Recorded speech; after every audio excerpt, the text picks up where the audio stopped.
back and over to the channel, Trucker Rod and the S.E.E channel. I was trying to get the mount set up here. The sun is, well, now we're going into fall. The sun's coming down. I'm trying to minimize the glare back. So, anywho, back in the truck, on the road at 2 o'clock this morning. 11 straight days off for my little sabbatical. And the last time I took that amount of time off, we had the discussion about... Yeah, turn that down. I thought I had all my bases covered. The last time I had more... I went back 15 years that my wife and I had been together, and the most was 8 or 9, and I had to go all the way back to 2003 with my Supercross accident when I was laid up for the whole summer, and I was basically in a coma and come out of that, and then I was homebound for the whole summer of 03. So anyhow, yeah, so it's been 22 years. Had that much time off. I got a lot done.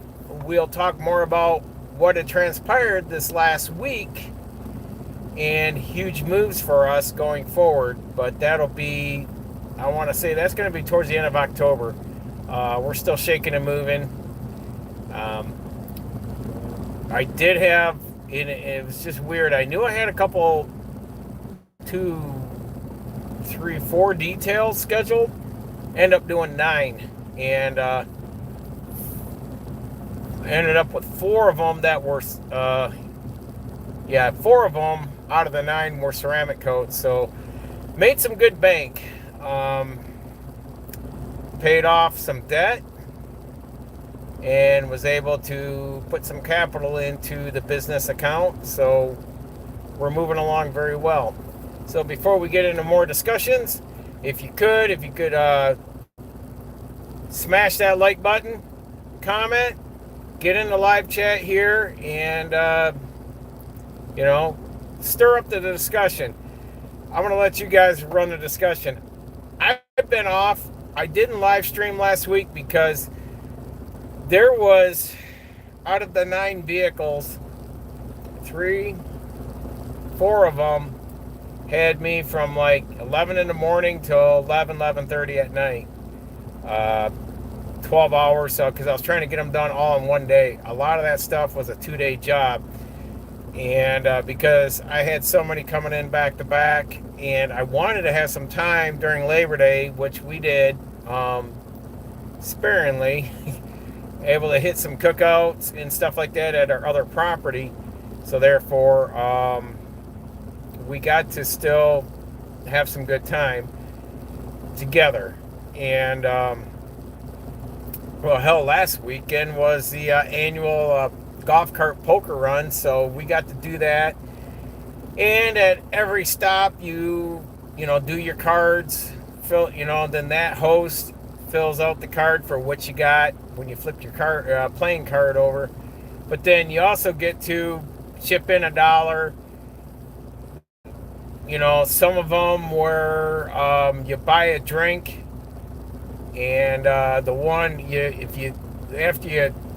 the drinks were shots, drank it, and then you threw it, hit a bell, you get another shot or 2, and you keep doing that.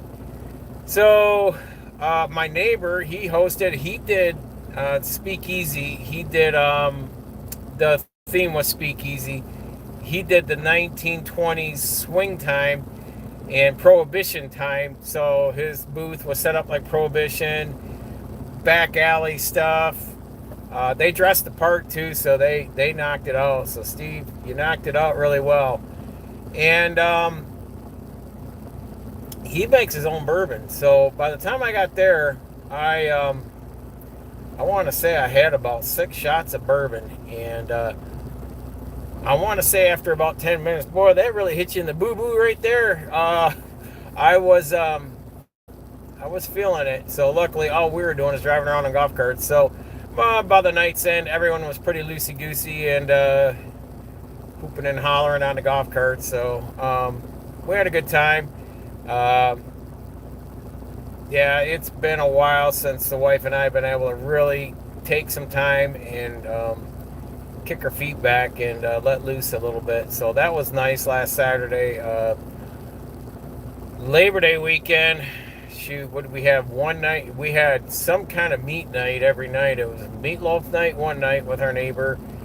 Then we brought 5 big briskets. It filled the Traeger and a pit barrel of all the briskets I brought from the cow we butchered this year. So, brisket, then they had the rib cook off. He did ribs up, so we were eating like kings for 3 days, Friday, Saturday, Sunday. Monday, Sunday and Monday, I had not only a interior detail there at the property, but I had golf carts lining up left and right. So I had 4 golf carts. So I got paid for them all, but yeah, so it was good all around. We went back home, finished, a detail up there. We did some laundry because our house is a couple hours away from the 2 properties, are 2 hours apart. But went home, then went back, and yeah, we did. We had the fish fry at noon, and then we had that golf cart poker run. So yeah, I just didn't have time. It would have really tripped me up to set up a thumbnail and get out and try to get a live stream or even record, edit, and all that. I was going a lot, and when I was sleeping, I was sleeping 10, 12 hours every night. I felt refreshed getting back in the truck. That's probably the first time in a long time that I could bounce off a vacation and felt like I actually got rest. So a lot of sleep, and I needed it. We haven't taken a somewhat leisurely vacation since October of 2021. Last year was the two 1 weeks that I took off for the medical surgery for my wife in Texas. So that was it. So yeah, a lot of things just went down and shaking and moving. So business-wise, things are looking good. I want to say, instead of the plans being on paper and moving, the plans of taking action on things we want to do going forward, the things that need to get done by the time I'm 60, and it's coming to fruition. At least we're a third of the way there. So we're pretty pleased with that. So yeah, got back in the truck. Truck went in for service. Funny, looked at the inspection sticker for the next service. Never put no miles on it, so I guess drive whatever effing miles I want because it's a lease truck. They just put down March 2nd of 2026. They'll service it again regardless of how many miles I put on it. That's what you get when you get a rental truck. They don't give a shit as long as they're making a profit and a margin. The least amount of oil changes, greasing, and service they have to do on these things, the more profitable they can make that truck. Because, when you do maintenance or pay a mechanic, that's a negative on your books as a business, especially in the logistics industry. Your mechanics are on your negative aspect side. Yes, they keep your trucks rolling and all that, but if your trucks aren't breaking down, you're paying for a mechanic. So they would, with a large fleet like Ryder, they would prefer just to be working on major issues instead of just chasing around, checking air pressure on the tires, changing oil and filters and all that jazz. That used to be a big thing back in the 80s when I started. As a mechanic, before I went into driving, was, the oil isn't as sophisticated as it is today with the synthetics and, of course, better refined oil and the technology and engineering that goes into it. You just changed it every 10,000 miles on a semi-truck. The old big cam 4s and the cab, the 8. And actually, when I started as a mechanic, they were just starting to phase out the 8 B92s. So they were still in production and still in trucks going down the road then. So 10,000 miles. Nowadays, they're pushing them to 40, 50,000 miles. So it just depends. Owner operators, I'm sure, have a different outlook on oil changes. But as a fleet, many of them are going to push the limits to minimize their outgoing costs for the oil, the filters, and the technician to change it. And of course, the discarding fees to, waste oil. So, anyhow, good run today. Boring days, a profitable day, but made one delivery. I got, probably about 8 stops, 7 stops, and I haven't been down to Roanoke. I was the last one down here. No one came down last week, and so Virginia hasn't taken any deliveries for 2 weeks. So it was 3 weeks ago last time I was down in Virginia. So they're making up for it. So I'll probably be busy for a couple weeks, and then it should taper down, and I should see a steady basil going through the end of the year. So maybe a little uptick for the holiday. I doubt it. I think most people are getting pretty burnt up on their credit lines right now. I expect that last quarter this year, first quarter next year, we're going to see a downturn, which is fine. I have got so much on my plate at home, business-wise, to get done that I'm looking in my office and the paperwork's stacking. It's about 2 inches high now, so I got to sift through all that. I got other stuff I got to get on to. But, and then I got my own personal vehicles that I got a roundabout here by Thanksgiving. I got to get oil changes and cleaned up. One's got to go in storage, and then we'll go from there, whether or not I get my car back for my daughter, or if I just go out and get me just an inexpensive beater for the winter. So a lot of people say, why don't you drive your truck in the winter? Because I'm not. I fixed it up, I built it, and why drive it through the salt to have it all chewed up, gnayed up through the rusted out. And it's part of the reason why I don't want to see my retirement years in the Midwest at all. I want to be able to have a nice vehicle, classic, hold on to it, drive it until, I turn to dust. But in Michigan, you can't hang on to a nice vehicle without the salt in the elements of winter tearing it up. Brakes, exhaust, frame, suspension, just everything. It just rips it apart. All that salt's so caustic, it just oxidizes the metal, and before you know it, basically you can just pretty much just throw a baseball right through all the rust holes. But nope, down here at the Loves in Covington, and was kind of iffy if I was going to make it or not, but I pushed it to make sure I was. I had 9 minutes left on my drive clock, so got in here with 9 minutes left, and 671 miles for today, so not bad. Anything else? I don't know. Is Miss Laura in the chat yet? She said she may, unless she falls asleep. So, so what I'm looking for is, with my time off, maybe you guys can chime in the live chat here and just throw me questions, throw me some kind of discussion topic that we can get the ball rolling. Because that's the most I've been out of the truck, away from the truck, since 2003. And it was just kind of weird to kind of get back in the groove, probably the first couple hours. Luckily, it was like 2 in the morning, so I had open road, clear skies, good full harvest moon, and beautiful drive this morning, so went very well. No inclement weather, and beautiful right now. Get you turned around. That's the mountain view I got there. So I got that nice mountain view, and of course I got you guys on a new setup. But there's the sun coming down on there. So, yep. That's I-64 right out there on the other side. I-64 is right here, and that's just all the mountain range out here.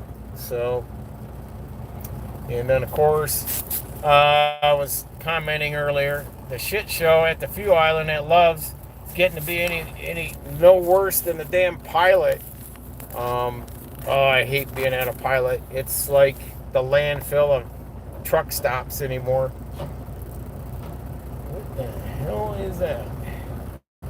Oh, the guy next to me's got a Conestoga trailer. He went in the front door. He's probably in there checking his straps.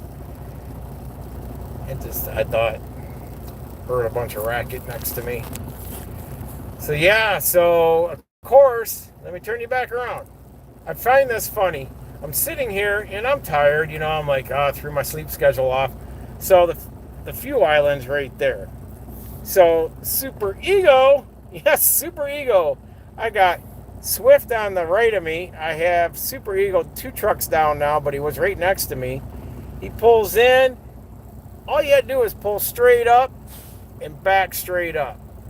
But instead, he pulls that way and does a jackknife into the four empty parking spots. And he couldn't hit one. He couldn't get it between the lines. He was straddling 2 parking spots. He was sitting over there, 4 wide open parking spots, and he was back and forth, pulling up, backing up, pulling up, backing up. I'm like, I'll tell you what, there is at least a dozen and a half companies.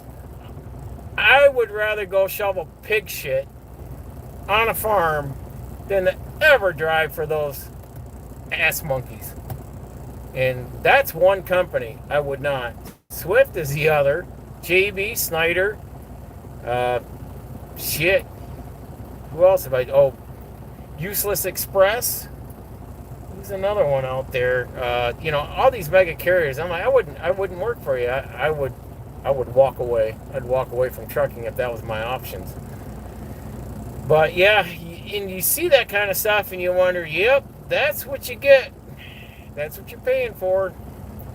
And you wonder how, if this guy can't drop that trailer in 4 in a row wide open parking spaces, he can't slide it in between the lines on one of them with an open parking lot in front of you, in front of them. You wonder, in a congested parking lot in loading docks, how they handle that. So, yeah, that was just like, I was talking with my spouse and watching them, and I said, guy something about that company is starting to supersede Swift on either hitting shit, doing dumb shit, or laying their trucks on the side, somehow finding their way out in the middle of the national forest, or the national forest, because the GPS took them out there. It's like, wow.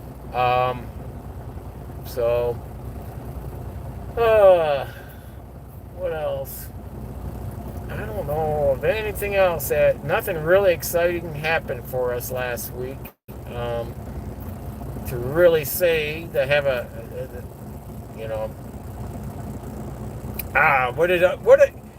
drop in the chat. What did y'all do over the holiday weekend? Did you guys travel, see family? Did you go to the lake, go to the beach, go camping, go fishing? That's just kind of looking to see, what were y'all doing? If any of you or most of you got that time off. Sometimes I can't work on the holiday. The boss lady says that's off limits. So like Memorial, 4th, all the major holidays, I have to punch in at least after midnight, after the holiday's over. So that way, because she put her foot down on that one. But that's fine. Should be a good run tomorrow. And truck's running good. Sorry, I'm looking over here at the I didn't put this thing in landscape. I forgot to, just as I hit live, I just forgot to flip it. So Um, yeah, I don't know. A lot of driving on this. A full trailer to the back door, but not that many stops. So I'll be glad when this stuff, everyone gets their orders caught up. We can just kind of get to back to a basal where I can at least cover more territory across the board. So, um, yeah.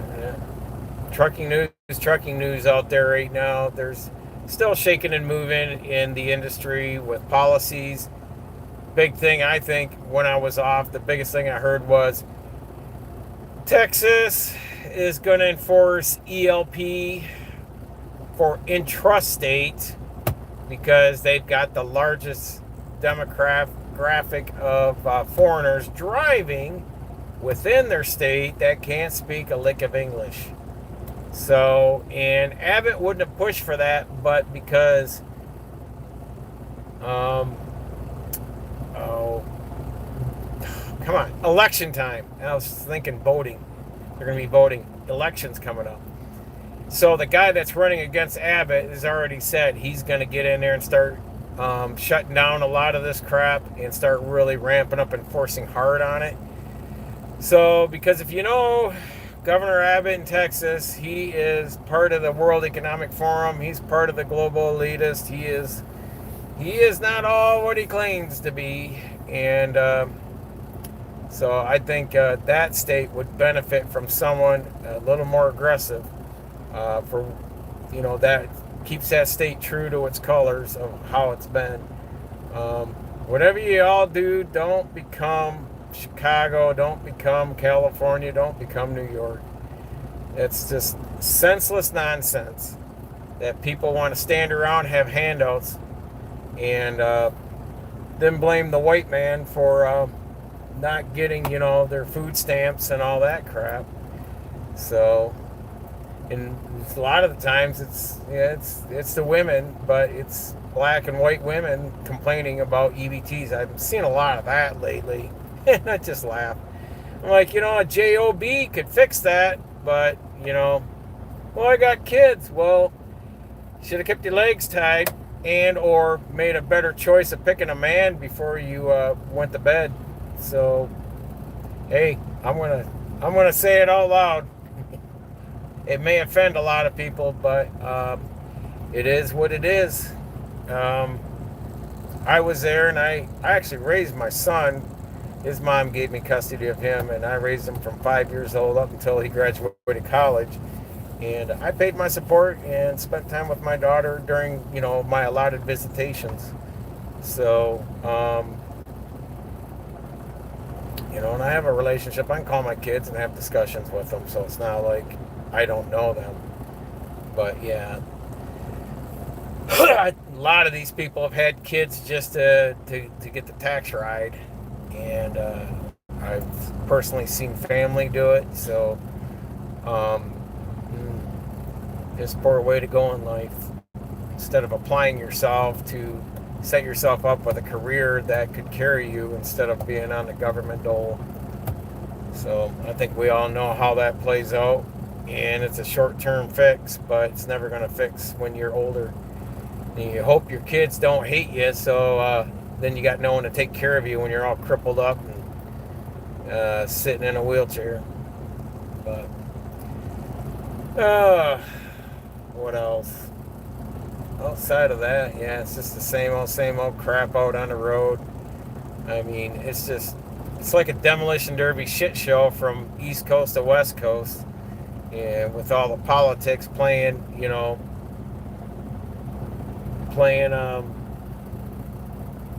politics as far as policies and what they will and will not do and enforce and blah, blah, blah, blah, blah. You wonder why veteran guys, seasoned drivers like myself have gotten tired of this industry. DOT officers and that, I give them respect when I'm approached by them. But I'll tell you what, if it was a politician out there, it'd be a whole different game face. And or a bureaucrat, at the weigh station or wherever it may be. These people, they get proactive when it becomes election season for them. And then all of a sudden they're for the truckers, they're for the people, they're for this, they're for that. But the other times they're MIA and gone. So I've just learned over the years, never, ever, ever rely on the government. Always be in control of your home front, your economy, your money in, money out, and all your decisions. Because at the end of the day, it's not the government that should be bailing you out. You need to look in the mirror and say, I did this to myself, and you should fix it. Because then once you fixed it, you should know from your lesson learned from that to move very conservatively, as far as what what you need and what your wants are. So, hey, this dude, it's the third time now he is in here. Super Ego. Yeah, let's watch Super Ego. This is just getting to me. It's the same guy. It's the same company on the side of the truck. I don't know. He's probably gonna try to go backwards now. Yep.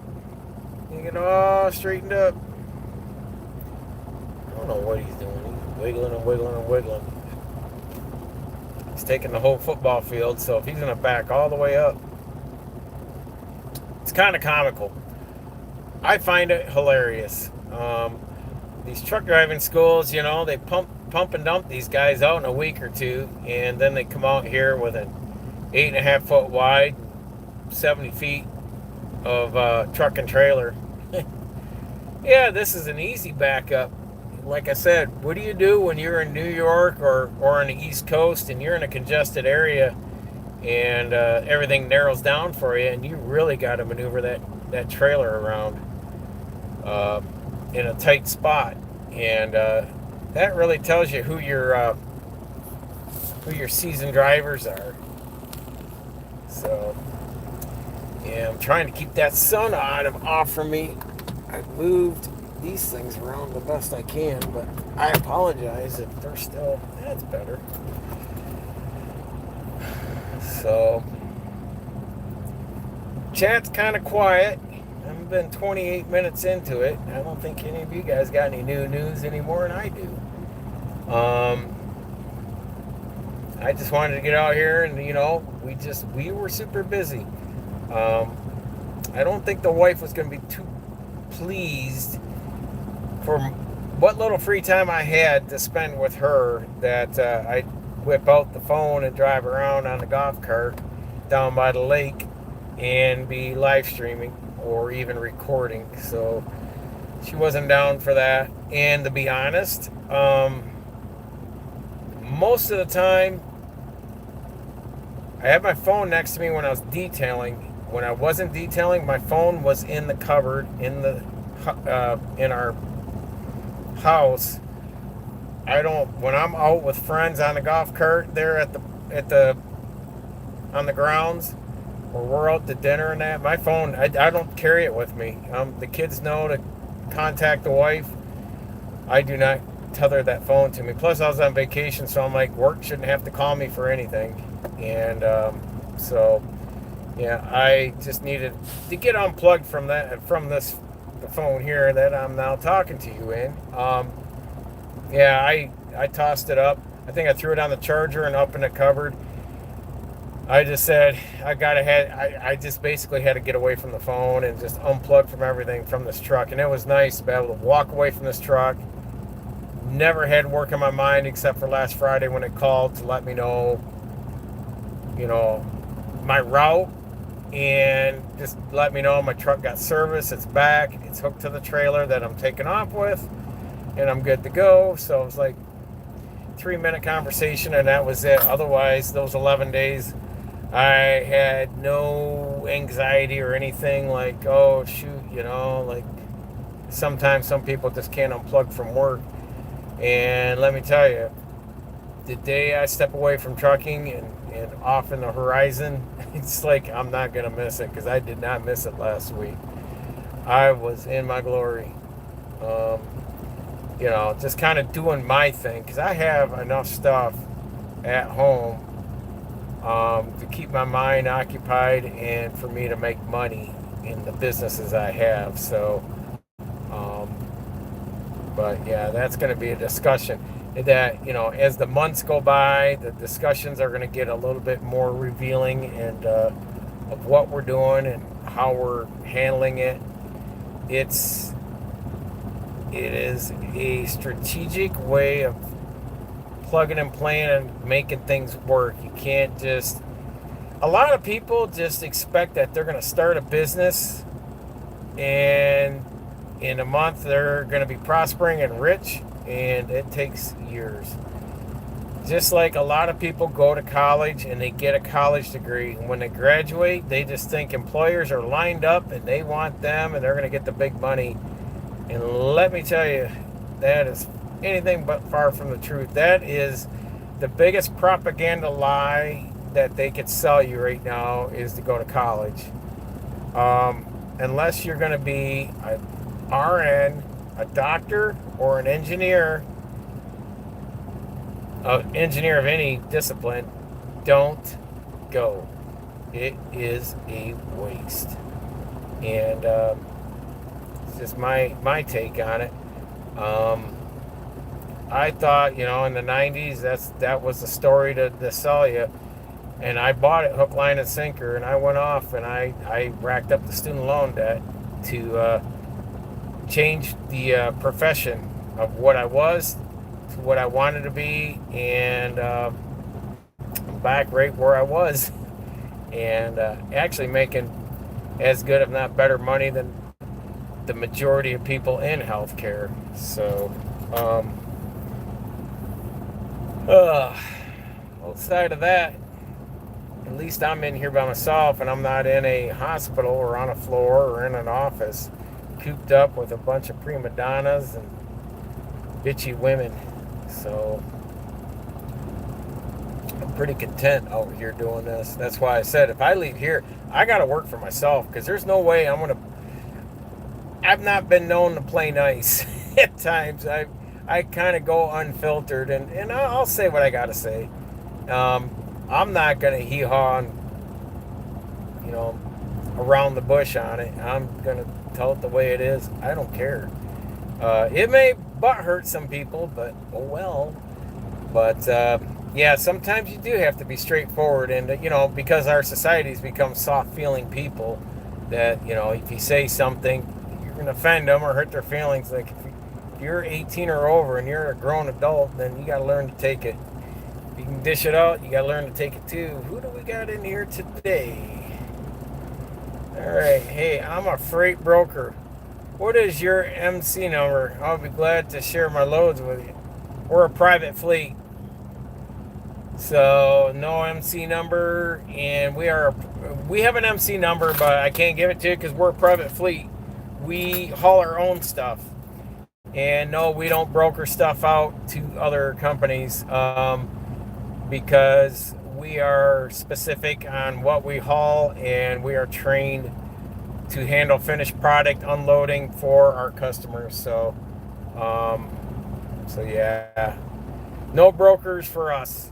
And that's the one reason why I've been sticking with these guys. When I did produce, once I got the route done of delivering produce, if it was a one stop or multiple stop, then they were looking for a backhaul, and I was usually dealing with some broker picking up some ship box backhaul from Walmart or some other distribution place and hauling it across the country.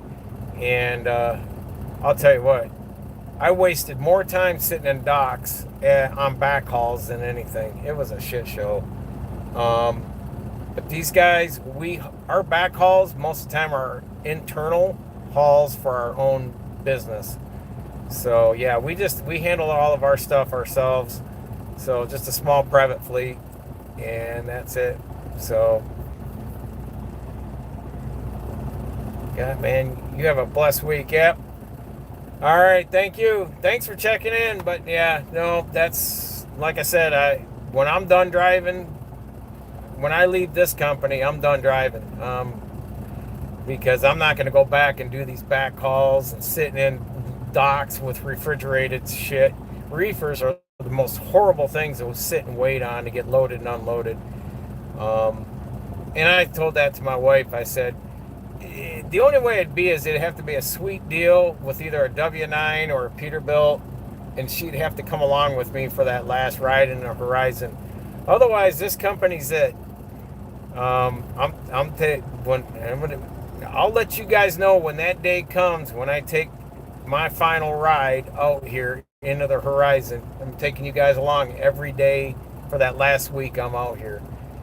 And but because the routes and the system they have here works so well, and the schedule works wonderfully, and the pay is, if you were to rate a lot of companies, like everyone falls in an average, and then there's those companies, they pay like Walmart. Walmart's a good example. Walmart pays up here. We're up there. I want to say we're a notch below Walmart. But I want to say I'm right there where the Walmart entry level guys, I want to say their second year guys are making first, second year guys. I'm right there. So I'm making good money. Why would I change? My schedule's great. I'm just like a Walmart driver. You can pick your schedule. I'm home on the weekends. We only operate during the weekdays.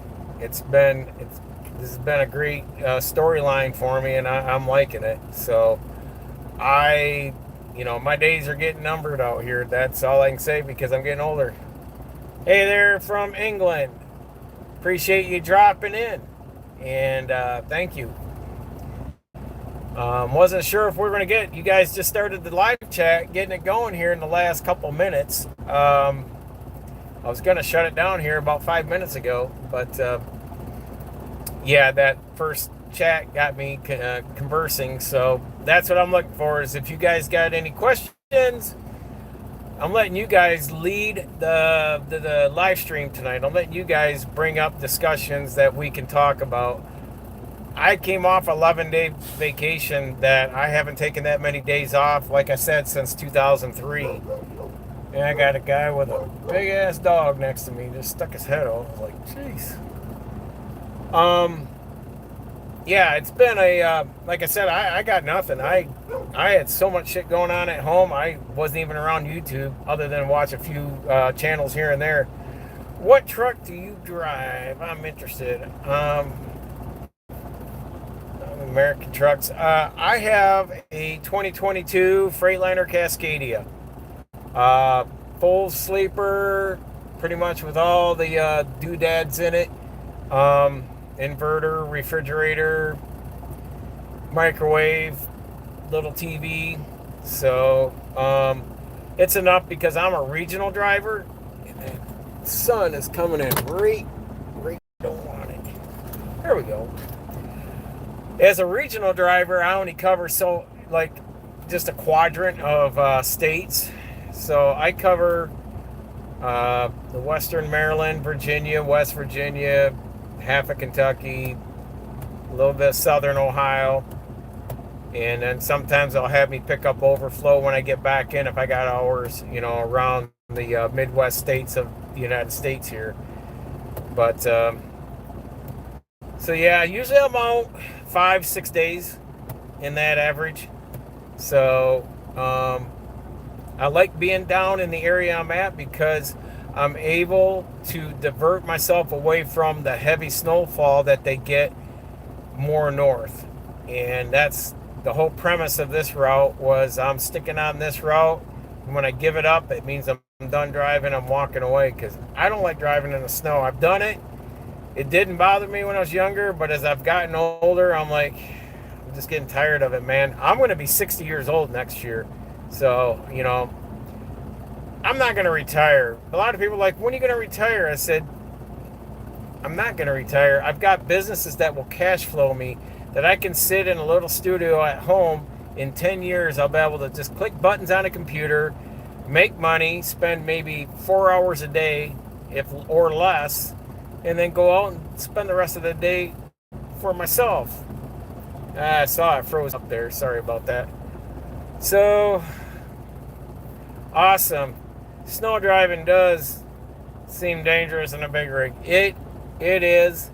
I started out at in 1988. I started out in heavy haul, the 11 axle truck and trailers and big boy stuff. When you're young and you're cutting your teeth and getting your experience, you're all jazzed up that doing it year round. But as I've gotten older and I've been there and done that enough times, that you're on that carousel going around and around and around enough that after a while the novelty of doing it wears off, and you're like, yeah, I'm looking for something else for thrill seeking. So yeah, we started businesses, and that's what I tell people. Instead of worrying about working for another employer, look for a niche that you are good at and turn it into a business. And I've been working at mine for 3 years coming up, and the 4th year I should be doing well with the cash flow. And when that comes about, then we can start talking about my numbered days out here. But so yeah, things are moving along positively, and a lot of people from around the world have really chimed in the last few live streams, and I appreciate y'all coming in and doing that. I've done a lot. I drove a lot in the 1980s and 1990s, before computers were a thing, before cell phones, paper logs, before all this technology that came in the 2000s. I was already out there doing it. I put my first 1,000,000 miles in before technology hit, and then took a little break and went to college to go into healthcare and become a doctor, and then that didn't pan out, and got laid off twice in healthcare, if you believe that or not. So I ended up falling back on my CDL. I kept my CDL all through my college years and through all my work history in healthcare. I worked a lot with, I worked mainly cardiac cath lab, stress testing, cardiac rehab, and the wife and I started a business in massage and sports rehab, finding asymmetrical problems with people, like your weightlifters, your runners, your triathletes, wrestlers. They had problems. We would, try to balance them out. A lot of stretching, a lot of soft tissue work, with electrostim to ultrasound, so deep tissue ultrasound. So we did, we had a lot of that going on, and that was fine and dandy, but just a lot of things happened, and we sold the business, and then I just fell back into what I'm doing now, which really, mentally, I'm better. It's surprisingly, I'm better mentally minded in this truck than I was in healthcare. I was nearly going to have a stroke every time I come home and just bitch about either shitty patients that just had these expectations that they were at a day spa and they forget that they're going to have a heart cath, or you got coworkers that were just prima donnas. And I don't miss it. I don't miss it. I was glad to walk away. I don't even hang my degree from that, from a D1 college. I think that's back in storage. I'm more proud of my degree in heavy truck diesel mechanics, all my certifications in auto detailing and automotive, my mechanics license. I hang that stuff proudly. But healthcare was a letdown and disappointment. I wouldn't go back to it. Like I said, if it was that or this, I'd go back to this. But if I had to drive for a mega carrier, I'd go shovel pig shit. So that's about where the full circle of that comes around. But so yeah, beautiful day here in Virginia, in the United States. So that's where I'm at, and give it about another couple of minutes, and nothing else. We'll call it a day, and we'll see how the rest of the week goes. I am going to get this route done by Wednesday morning, and then I give them a call up at the office and see if they got any overflow. I'll probably go back and snag, because I'll have plenty of hours at least be able to run one state over from our distribution center. So I'll have enough to still work another full day, or day and a half at least. And so outside of that, definitely something to be proud of. I hope to live the trucker life, but it's different in England. Ideally, I'd immigrate to the United States. Yeah, and come over legally. So many of these guys right now. That's the headline news in America is all the illegals that were given non-domicile CDLs that should have never had them, and these people can't read the signs. They can't read anything. They can't speak the language, and they're flipping the trucks over. They're creating accidents. They're creating fatalities where people are dying. And but yeah, do it right. But yeah, it's something to be said to come over and drive truck here. It's a great land to drive across. I love driving. I love seeing the sights. That's what makes me have a passion and love for driving, is I'm able to see like this here. That's the mountain range I got there, and then there's another one there, but the sun's going down right behind it, so that's that's going west, so that's the sunset. But yeah, I got all the Appalachians and the Smoky Mountain ranges, out here in the area I'm in, and I get to indulge in this every week. So, this is what keeps me rolling with it. But at some point, riding on this carousel, going round and round, you get kind of burned out and tired from doing the same thing. And, especially when I'm getting older and I just want to make a change. But this out here is the reason why. The beautiful landscape, you get to see that every week. And so you get back in the truck, and it used to be, back in the 1990s, I'd get in the truck and I'd be so pissed off and disgruntled because I didn't have no direction of what I wanted to do with my life since I came out of high school. So I just took whatever job paid the most. But now I've got more structure, discipline, education.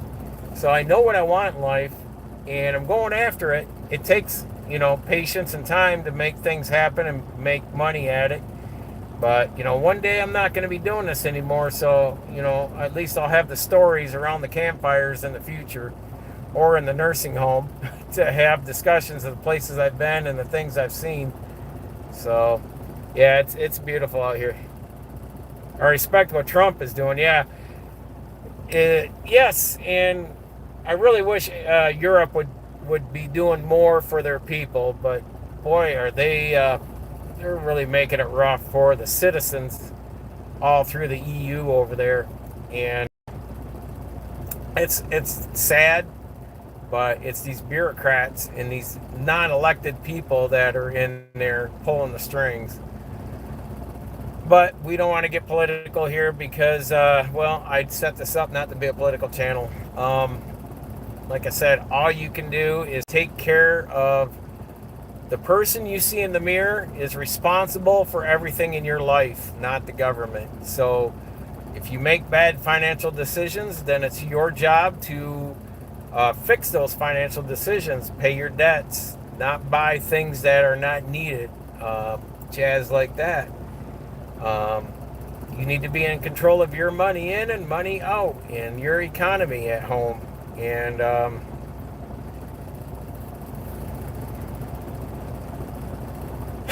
so that's what I've learned, that I feel so much better when I study more things in investing, money, finance, like banks, how banks handle money, where it's created and destroyed, and how loans are made, and why, and economics, how money affects the economics of the system that we work and live in.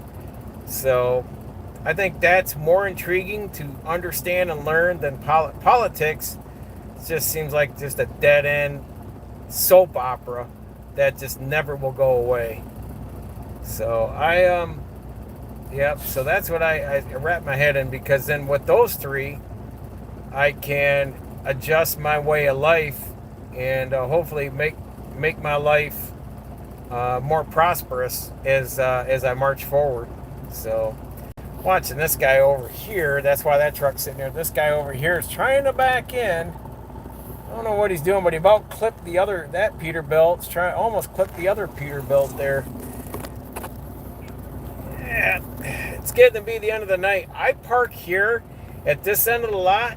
I used to park down that way, and the cat scale to weigh the trucks is right across from where I used to park, and then everyone would stack up by the cat scale, so when you went to pull out, you couldn't pull out and then make your turn out of your parking spot, and then you had to knock on doors and wake people up and have them move their trucks. So for here, I'm right in the throughway for the exit and for the fuel island, so no one's going to park out here in front of me. They'll park over by the grass over there, but not right in front of me, so I can pull right out and zip out and go right down the exit, because where that guy's going right there, he's going to go down the light, then that's the on and off ramp over there to get on the interstate.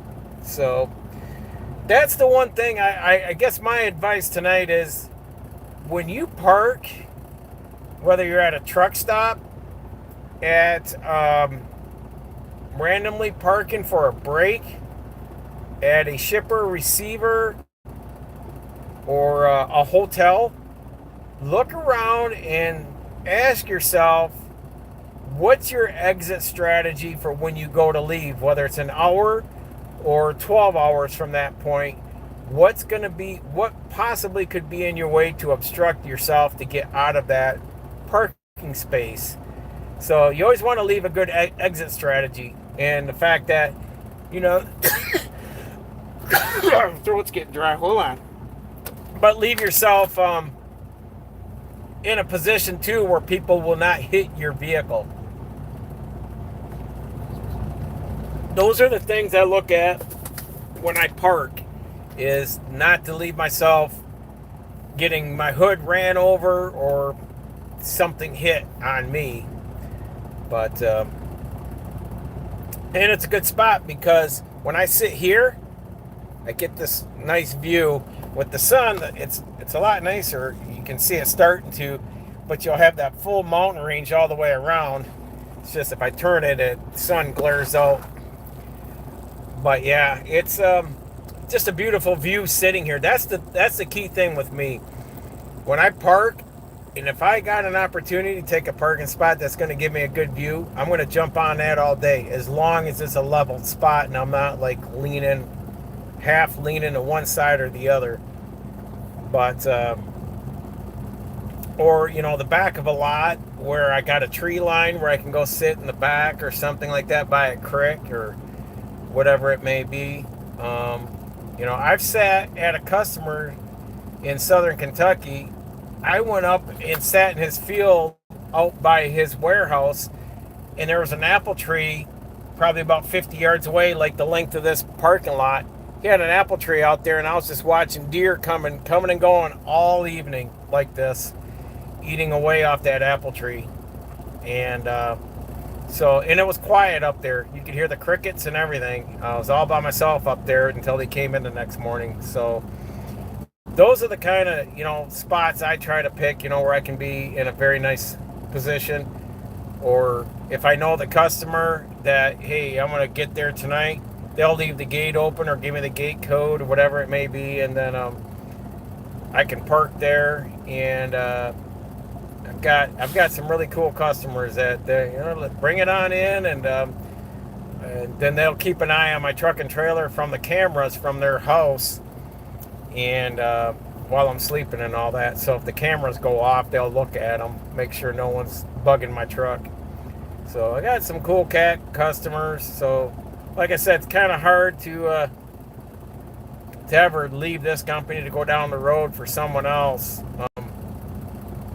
Just because of my relationship with my customers, with this company, and just knowing how my route's set up, that it's pretty darn easy. So,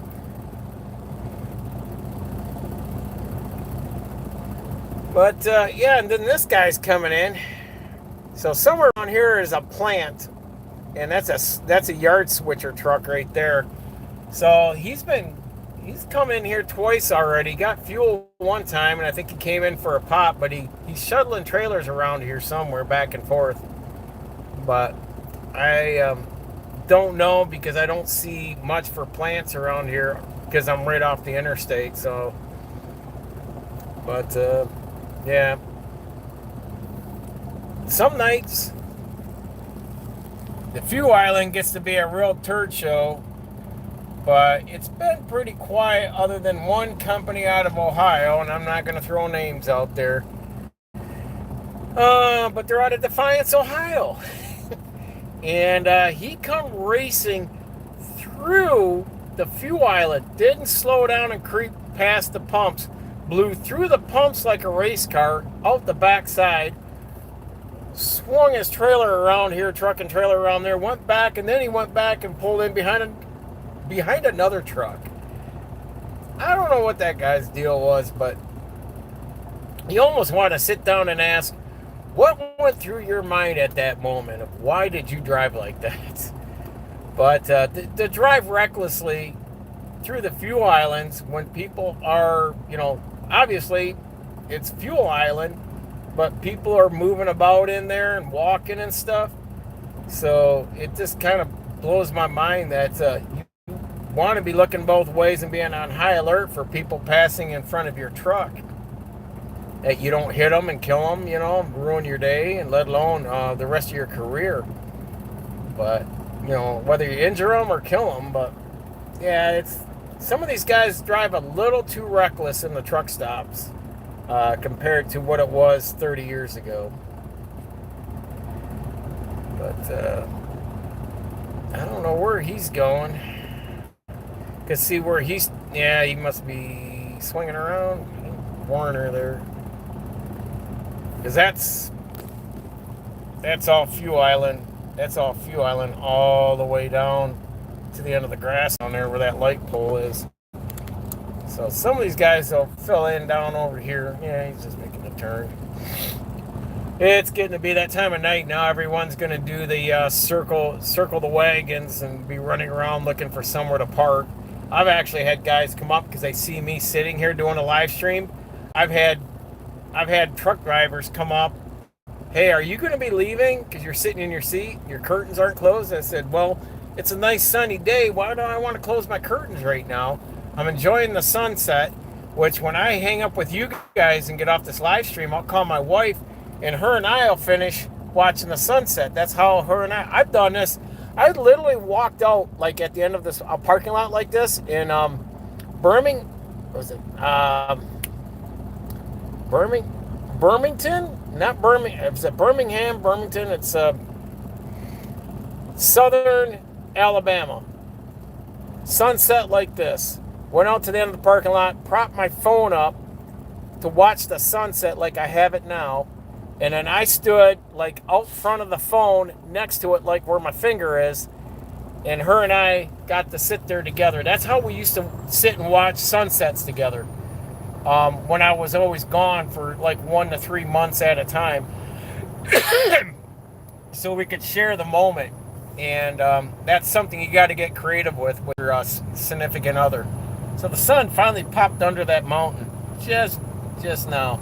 So yeah, that's everything now. So yeah, finally I don't have that glare back. Kind of watch what's going on over here. Is that a Mack truck? The Warner one? I think it was. I don't know if he's swinging back around or not. It's either Mack or an International. I've not known Warner to ever own Macks. Because they're a big fleet company. That's another company I would not drive for. But Warner's kind of like Swift. They're usually buy in bulk of trucks. But but I don't knock Mack because Mack is where I put my first 500,000 miles on. Was my Superliner hooded Mack with a 4 1/4 cat from 88 to 1993. So yeah, I ran the snot out of that heavy hauling. It was a heavy haul truck. The old day cab Mack Caterpillar 13-speed, 463 gears. That truck weighed nearly 22,000 pounds as a day cab. She was a big, heavy girl. That's a walking floor there. I used to haul those with that red Mack I was describing. That and gravel trains and RGMs. Did that. Did a lot of Macks. And then, of course, another one of my favorites, that Western Star right there.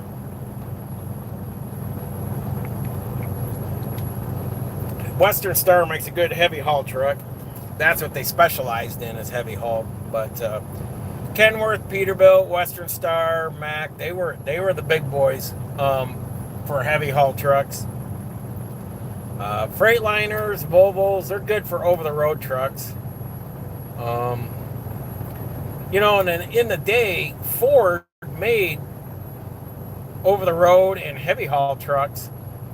I remember a guy that used to kick in and help us when we were getting backed up at our plant, and he had bought a brand new, there goes that yard switcher. He had bought a the LT 9000 Ford with a 48 inch sleeper and 4 1/4 cat, brand new off the Ford truck lot. And that's when you could go down to the Ford heavy truck dealership and buy brand new Ford semi trucks. So that tells you how long ago I've been out here in this. That and GMC and Chevrolet, they were still making semi trucks for over the road use. And good times. And Marmon. Yep, I was, people were like, you ever heard of a Marmon? I said, shit, I used to run with a guy that ran a Marmon. Forget the model number they have on those P something. But yeah, he had a square, he had like a hooded Marmon that he did heavy haul with. So a lot of the old names. As a mechanic, heck, I worked on auto cars, Brockways, Detroit diesels were still in the use. God, what else was some of the old names? White Freightliner. There was a lot of trucks when I started in 85, 86 as a mechanic. There were a lot of those old names and trucks that are now gone from the 70s, and yeah, I was working on them, so they kind of start looking all the same, just the cabs look different.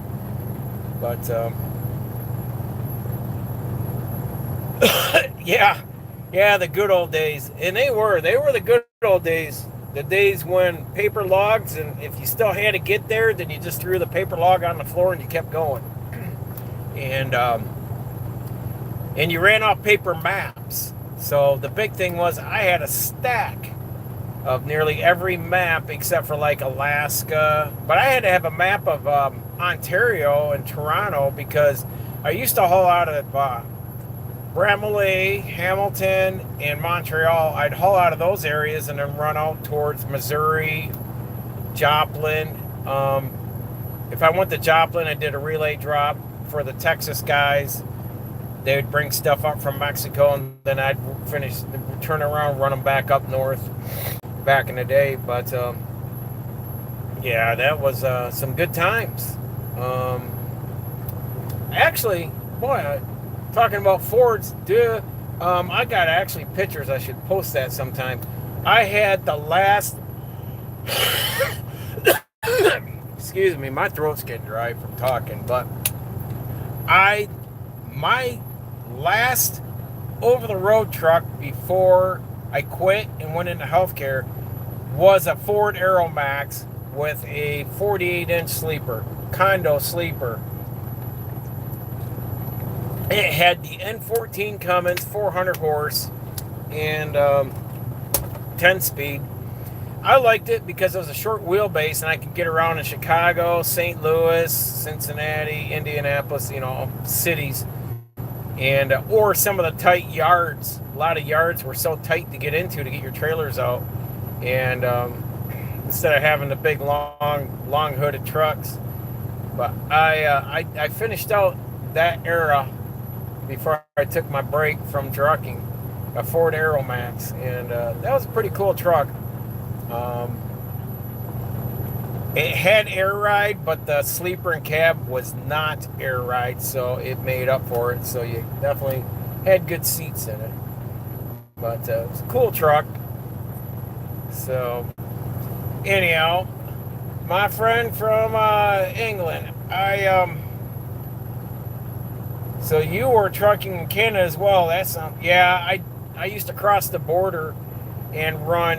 What I would do is take empty racks up to Canada to the plants, and then pick up the parts that they would manufacture, put them on the racks, and then I'd take them back to the States to the automotive plants. Either I'd go to the Dodge pickup truck plants when they were building the pickups in Fenton, Missouri back in the 90s.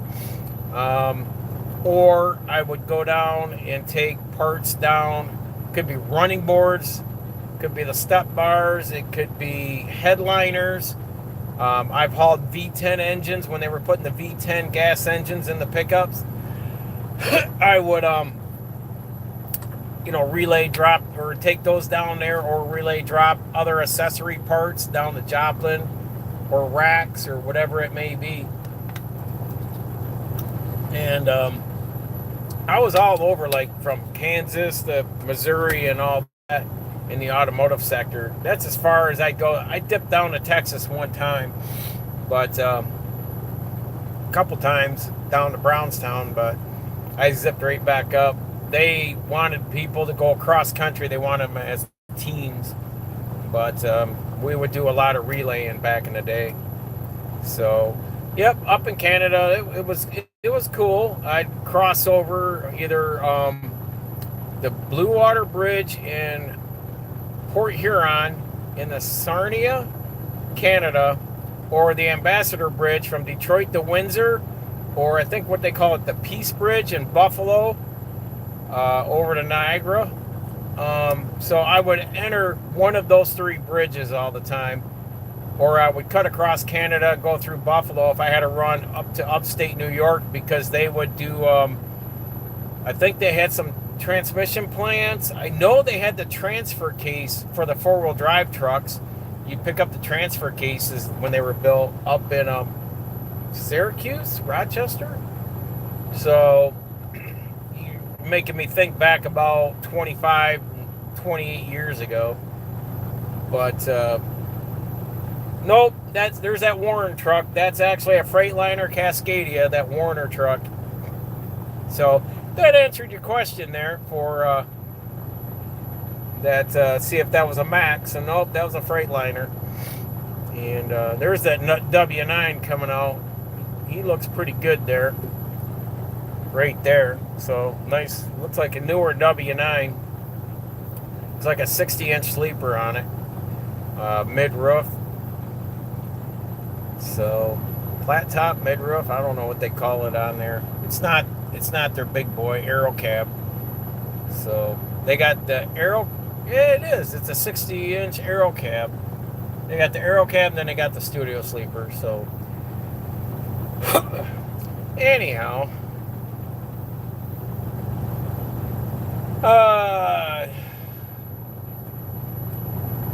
place is rocking and rolling. I'm probably gonna get me a evening snack. I've been up since 1 o'clock this morning, folks. So, and I see I got 6 of you in here. Is anybody else? I see 6 of you in here. Anybody else got? And don't forget, smash that like button down in the description. Down below. Hit that like button and get this thing pushed out. Trying to make sure we get more people involved in these live streams. The more active these live streams become, the more I'll try to do more of them in the week. But sun's going down. I want to give my wife a call before it disappears, and now I want to get to bed. So I appreciate y'all being here. We're at an hour and 10 minutes. So I'm going to cut it right there. I don't think a lot of people want to come back and look at this for an hour and 10 minutes. But from Europe thank you so much for being here and participating in the live chat. I'm usually out here around Monday evenings at this time at 6 p.m. Eastern Time in America. And subscribe to the channel and hit that notification button. And that way you get notified. When I go to drop the next video or live stream.